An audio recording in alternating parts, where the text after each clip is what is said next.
Back to கலி cricketer. South Africa finally world cup ஜெயிக்க போறாங்க. ஆர்சிபி சவுத் ஆப்பிரிக்கா இந்த வருஷம் ஜெயிக்கிறாங்க, ரொம்ப சந்தோஷமா இருக்கு.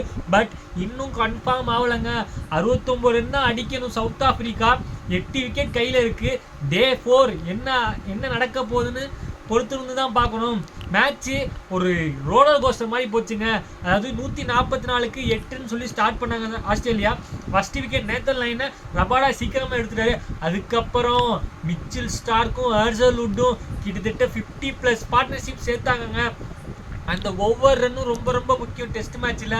ஆஸ்திரேலியா எப்படா சான்ஸ் கிடைக்கும், எப்படா உள்ள போடலான்னு தான் இருப்பாங்க. அதே மாதிரி மிச்சில் ஸ்டார்க் ஒரு 50 அடித்தார்.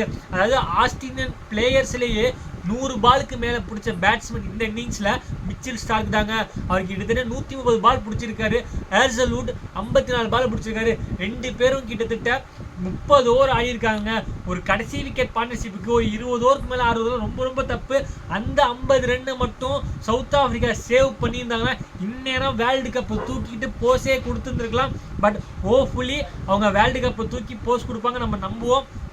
எய்டன் மார்க்கரம் வேற லெவலில் விளாண்டாருங்க. ஐபிஎல்ல கடைசியில் ஃபார்மில் இருந்தார். அந்த ஃபார்மை அவர் கண்டினியூ பண்ணார். இன்னைக்கு ஒரு 100 ரன் அடித்தார். ஆனால் இன்னும் அவருக்கு வேலை முடியலைங்க.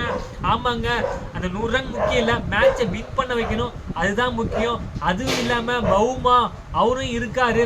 பவுமாவால் என்ன பண்ண முடியும்? அவரால் ஒரு 50+ அடித்தார். கிராம்ப் வந்துச்சு. அப்படி இருந்து நான் ஆடுவேண்டா, என் நாட்டுக்காக ஆடுவேண்டா, என் ஹிஸ்ட்ரியை நான் விட்டு கொடுக்க மாட்டேன்னு சொல்கிறாரு. ஆமாங்க, பவுமா 9 டெஸ்ட் மேட்ச் கேப்டனாக வந்திருக்காரு. அதில் 8 வின்னிங்கும் 1 டிராவும் ஆடி இருக்கு. இது 10வது டெஸ்ட் மேட்ச்.